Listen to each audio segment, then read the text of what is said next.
प्रभो नमः शिवाय महारुद्राय शंभ सदाशिवाय धवलेश्वराय वालालिंगाय नमः।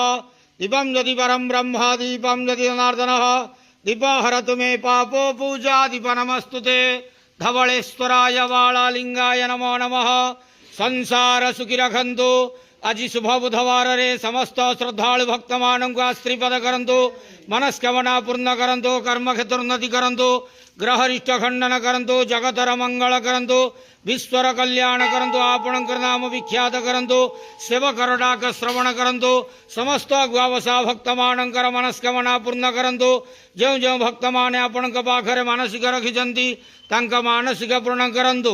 प्रभु धवलेश्वराय वालालिंगाय नमो नमः। संसार सुखी रखंतरंदे गवार हरि बोलो।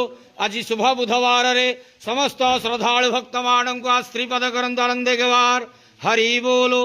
प्रभु धवलेश्वराय वालालिंगाय नमो नमः।